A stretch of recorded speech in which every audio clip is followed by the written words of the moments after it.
tarde. Não sei se eu devia esperar um pouquinho mais, mas já são 15 minutos, né? De praxe. Gostaria de expressar minha grande alegria de ter ao meu lado a professora Soraya Cortes, que é presidente da Sociedade Brasileira de Sociologia. Esteve, até há pouco tempo, vice-coordenadora de área de Sociologia, que fez a avaliação anterior. A Soraya tem doutorado pela Social Policy and Administration da London School, de 95. Ela é professora, como todos sabem, no Departamento de Sociologia da URGS, né? Aliás, URGS, ela começou não se pronuncia o F, porque ela começou como uma universidade estadual do Rio Grande do Sul, não é isso? Como o F veio depois, a praxe manteve a URGS, mas é muito difícil falar URGS. Ainda bem.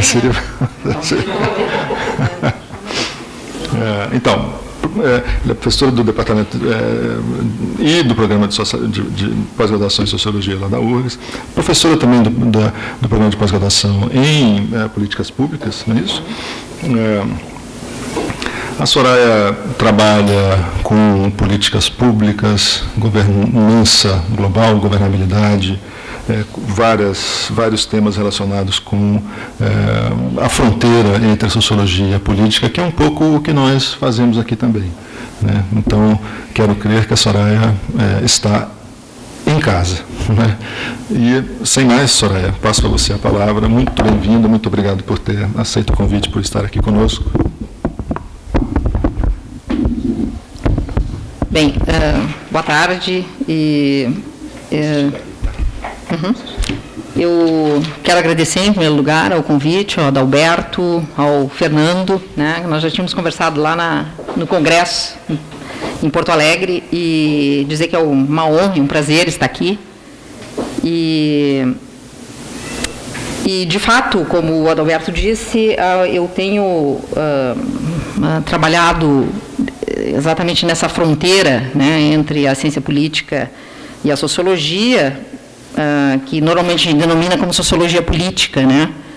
E é sobre isso que eu vou tratar hoje, né, aqui com vocês.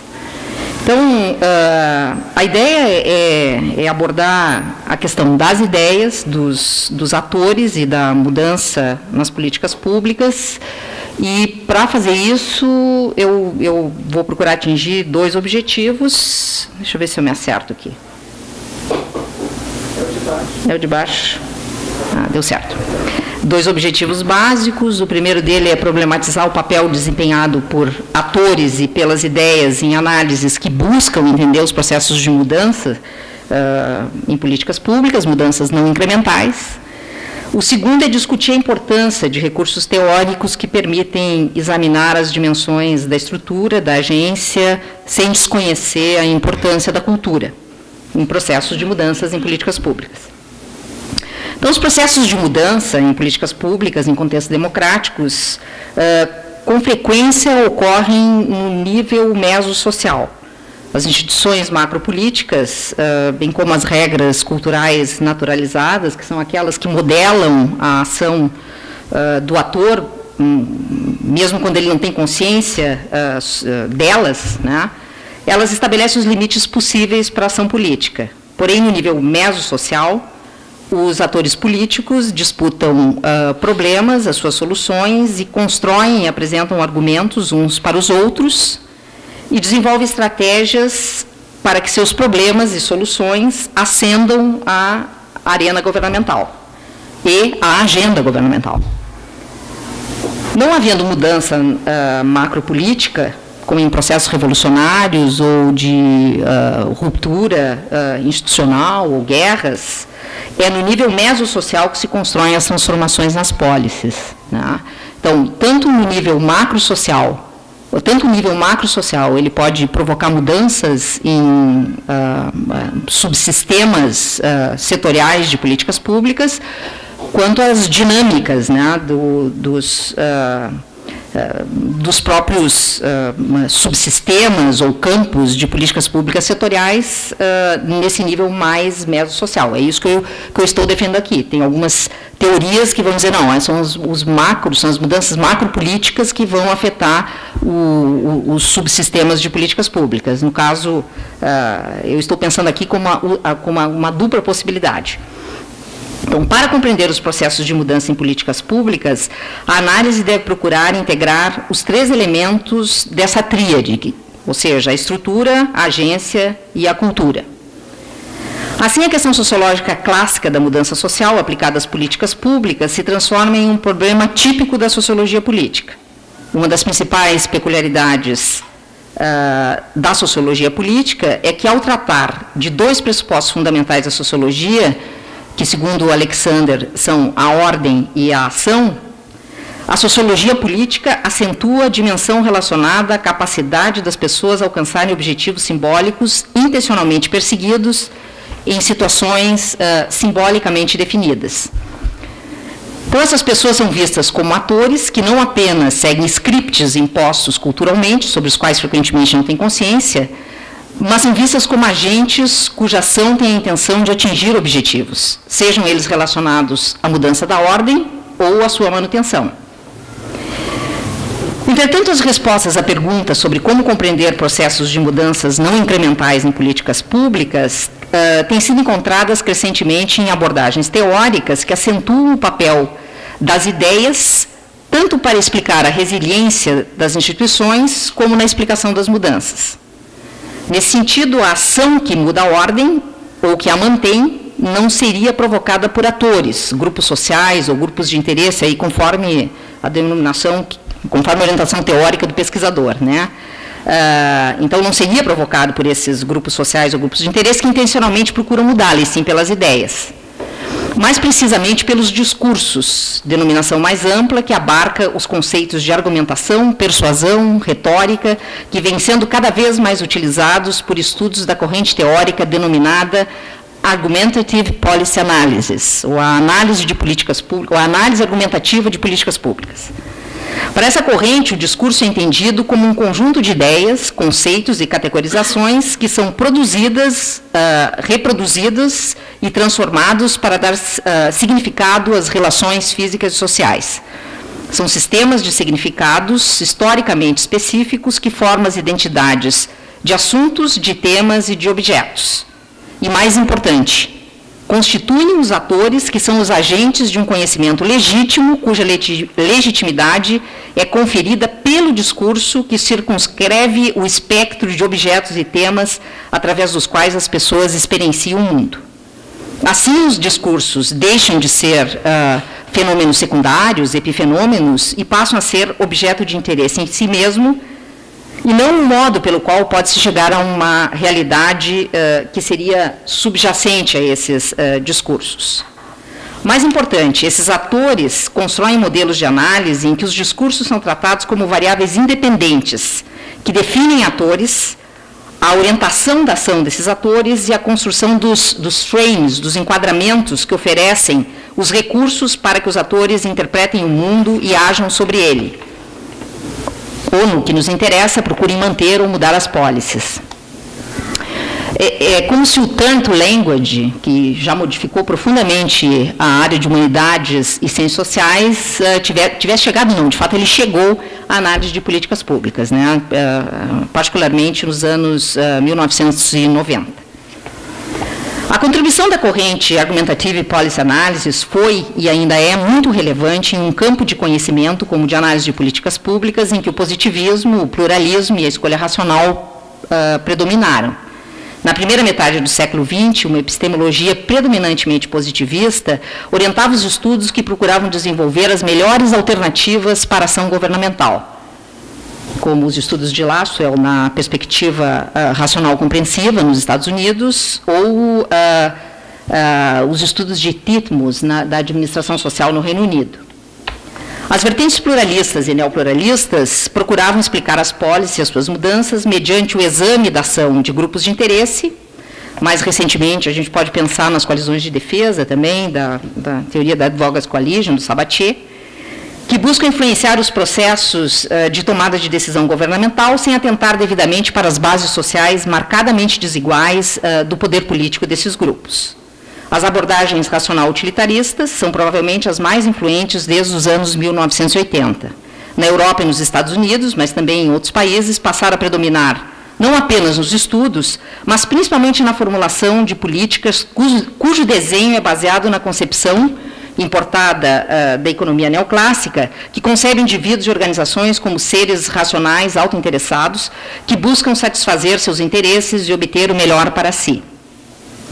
Essa visão de indivíduos e organizações confronta-se com as principais tradições sociológicas que veem pouco espaço para a ação racional de indivíduos e organizações. Apenas para mencionar uma das principais críticas.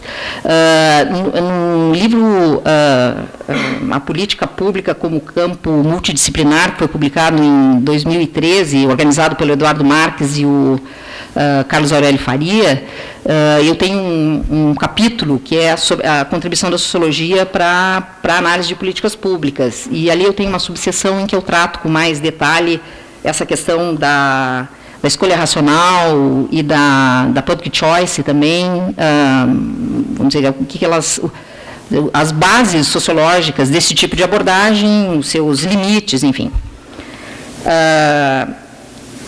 Então, a corrente, como eu já mencionei antes, da Argumentative Policy Analysis, trouxe para o centro da agenda de debates do campo da análise de políticas públicas problematizações teóricas e epistemológicas que a sociologia política já vinha tratando há muito tempo.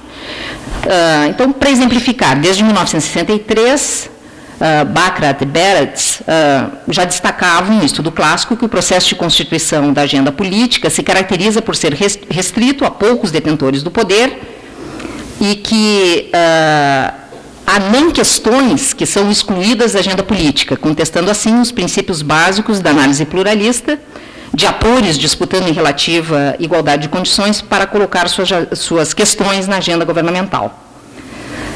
Na interseção entre a sociologia política e as políticas públicas, em 1984, Kingdom lança o livro Agendas Alternativas e Políticas Públicas, que é um clássico sobre os processos de formação da agenda governamental. Nele, o autor examina os processos de construção da agenda e de inserção de problemas e soluções nas agendas públicas e governamentais. Problemas e soluções são vistos por ele como construções sociais e não mais como dados. Então, para compreender os processos de mudança nas policies, as duas noções que esses estudos mobilizam têm se demonstrado muito relevantes. As condições em que ocorre a disputa política por ideias em processos de argumentação recíproca entre diferentes atores não são isonômicas. Ao contrário, são demarcadas por hierarquias estruturadas relacionadas a recursos de poder desiguais, para os neonacionalistas históricos, por exemplo, ou associadas à hegemonia de um tipo de discurso, para os autores da corrente Argumentative Policy Analysis. Os atores que se encontram em uma posição dominante procurarão manter questões que não lhe interessam fora da agenda governamental, enquanto os desafiantes encontrarão maiores dificuldades, quando não há impossibilidade de colocar suas propostas nessa agenda. E somente com a ascensão de novos problemas e propostas de solução à agenda é que teremos mudança nas políticas públicas. O entendimento de que problemas e soluções podem ascender à agenda governamental, os problemas e soluções que podem ascender são construções sociais, compeliu os analistas de políticas públicas a examinar os contextos e os processos sociais e cognitivos envolvidos na sua construção. Ao invés de buscar as melhores soluções para os problemas, como nas análises racional compreensiva ou da administração social, ou de prestar atenção apenas nas disputas pelo poder e disputas por governar ou como influir nos governos, os analistas de políticas públicas passaram a construir objetos de pesquisa que abordam questões relacionadas aos processos de construção de problemas e soluções, aos contextos normativos nos quais eles são construídos, às categorias cognitivas que formatam as possibilidades de indivíduos e grupos estabelecerem relações de causa e efeito, socialmente aceitáveis, e aos processos de construção identitária de atores coletivos. Então, a partir dos anos 1990 do século passado, os estudiosos de políticas públicas passaram a produzir um volume significativo de debate teórico e de pesquisa empírica sobre o efeito das categorias cognitivas, da propensão à inovação e das tradições políticas sobre as políticas públicas. Categorias cognitivas e normativas, convenções, regras, explicações, lógicas, que dão origem às normas, que dão às normas sociais a sua força, também são condição para a formação de relacionamentos, de redes sociais estruturadas, que funcionam como esqueletos de campos ou de sistemas ou subsistemas de políticas públicas. No entanto, o reconhecimento da importância da dimensão das ideias, dos discursos, das crenças, das visões de mundo e da possibilidade de reflexão estratégica dos atores não significa considerar que a agência está no discurso, ou que as políticas públicas são resultantes de uma determinada compreensão predominante em relação a uma questão, como fariam autores da corrente, esta que eu já mencionei antes, do Argumentative Policy Analysis, tais como Fisher ou Hager. Teorias abrangentes que constroem explicações multicausais para os processos de mudança nas policies são, no meu ponto de vista, mais adequadas para a compreensão de como a ação se confronta com a ordem.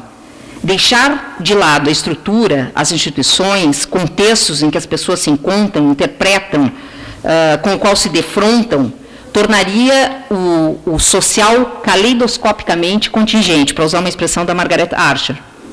Ao ignorar a cultura, não acessaríamos o repertório das ideias, de enquadramentos que as pessoas utilizam para construir as situações com que se defrontam, mas sem a agência perdemos a ação como a causa eficiente para a existência e transformação da ordem social. Citando novamente Archer, a vocação da sociologia, e eu acrescento a sociologia política, é dar conta das inter-relações entre estrutura, cultura e agência e das configurações delas resultantes. Assim, eu parto do pressuposto de que, para analisar mudança nas policies, é necessário compreender os enquadramentos interpretativos, as motivações, os interesses, as reflexões estratégicas, baseadas em valores de atores individuais e coletivos inseridos em campos de política setorial. Mas também é necessário compreender a ação dos atores inseridos na teia de relações sociais. Esses atores constroem trajetórias de ação, se envolvem em negociações, entram em conflito, estabelecem consensos, defendendo suas ideias. Mais um aqui. A ação dos grupos sociais, para nos referirmos de modo genérico a esses atores coletivos formados por seções da sociedade, é colocada, assim, no centro da explicação dos processos de mudança, ainda que limitada pelas estruturas e pelos imperativos culturais. Porém, particularmente nas sociedades contemporâneas, as identidades dos indivíduos, dos grupos, de atores coletivos... Desculpa, deixa eu tomar uma aguinha.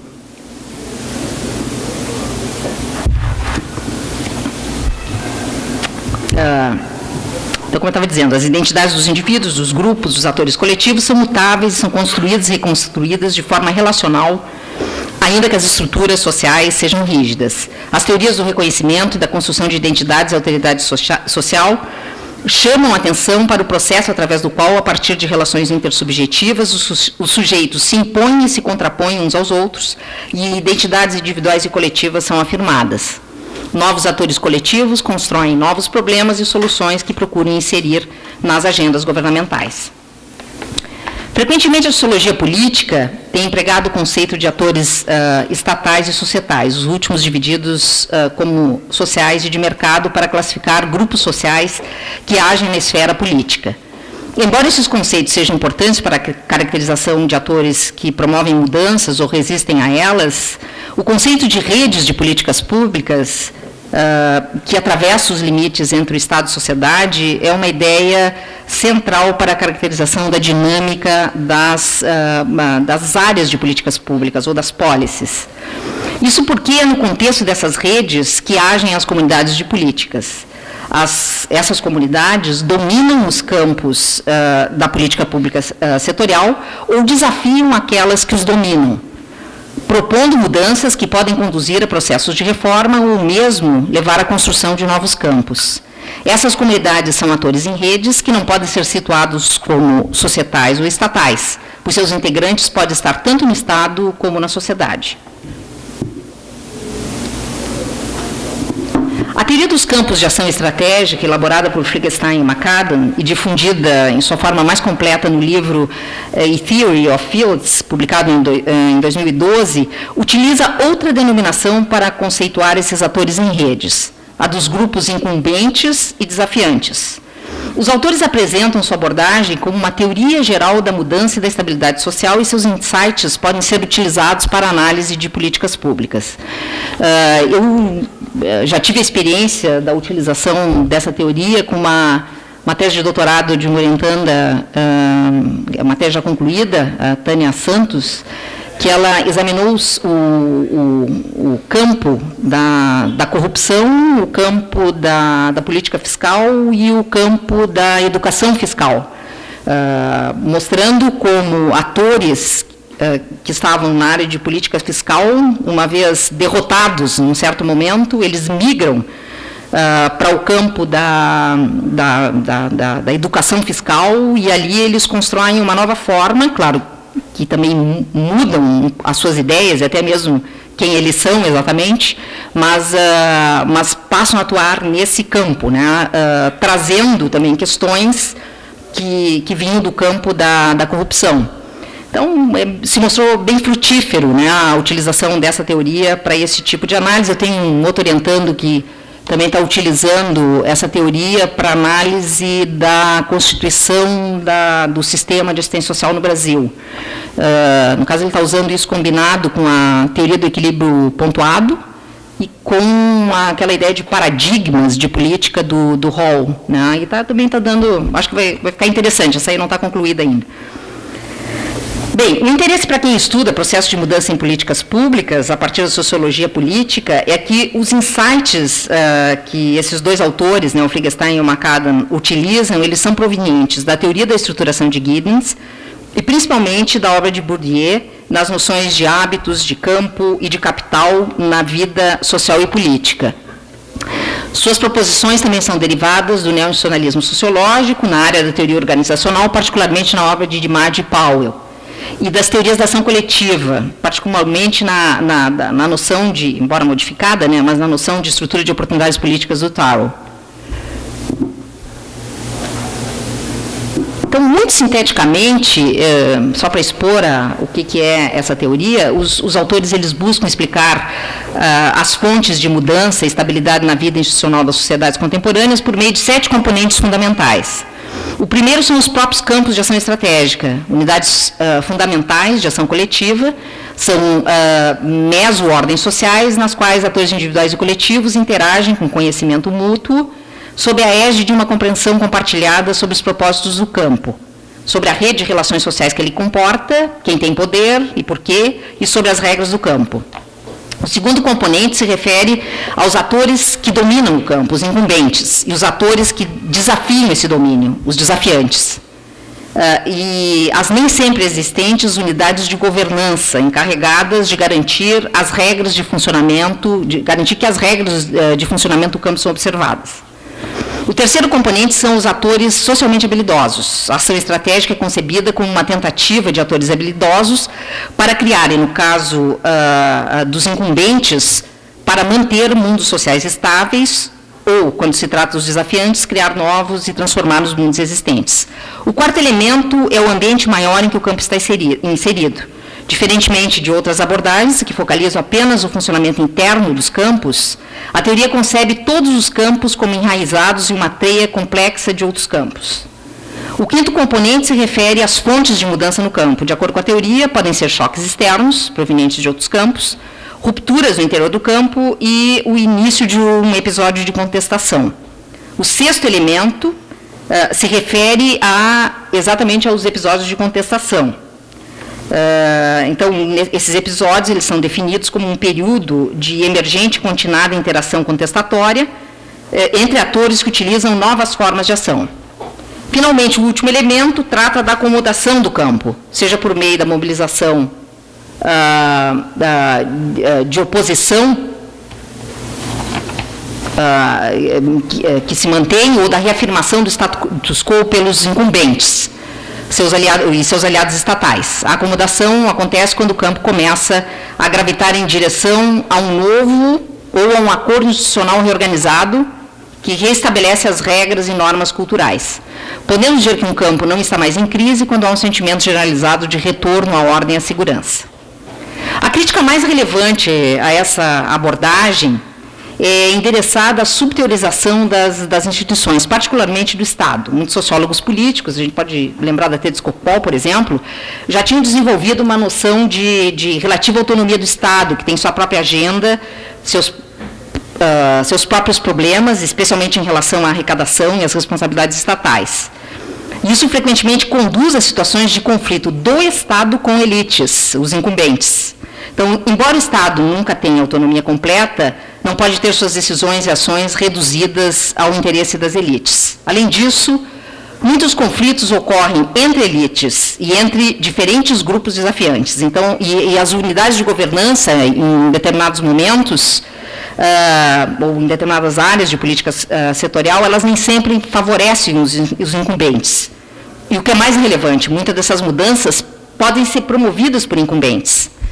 Então, essas críticas, a gente tem que levá-las em conta, especialmente no que se refere ao papel do Estado e das elites incumbentes em processos de mudança da ordem.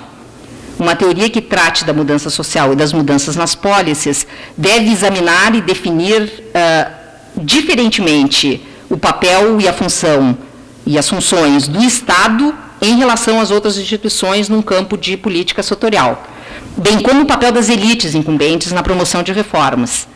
E essas questões, elas são particularmente relevantes se a gente pensa na análise de processos reformistas no Brasil, né, onde se tem um executivo forte e com episódios que têm sido denominados pela literatura como de modernização conservadora.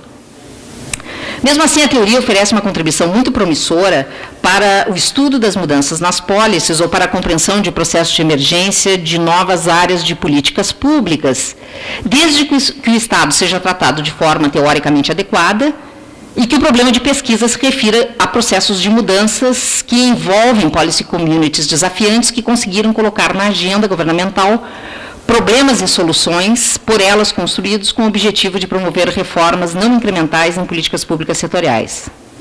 Então, reformas ou mesmo emergência de políticas públicas setoriais nacionais no Brasil, nas últimas 2 décadas, poderiam utilizar elementos desse modelo de análise, com as devidas ressalvas, para elucidar os processos que produziram tais reformas ou a estruturação de novas áreas de políticas públicas. Eles podem ser úteis para a compreensão, por exemplo, da reforma do sistema brasileiro de saúde, que levou à constituição do SUS, ou para elucidar como foi possível construir um Sistema Nacional de Assistência Social, ou a política de apoio à agricultura familiar. Né? E observe-se que o próprio conceito de agricultura familiar é uma construção. Né? Quer dizer, quando eu estudei...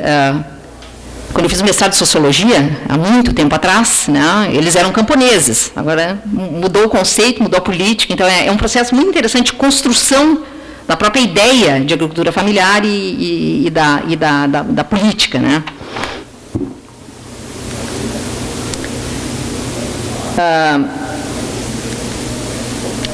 Então, para concluir, eu quero novamente chamar a atenção para o fato de que a contribuição da corrente Argumentative Policy Analysis foi muito importante no campo da análise das políticas públicas, em que o positivismo, o pluralismo e a escolha racional tiveram enorme influência.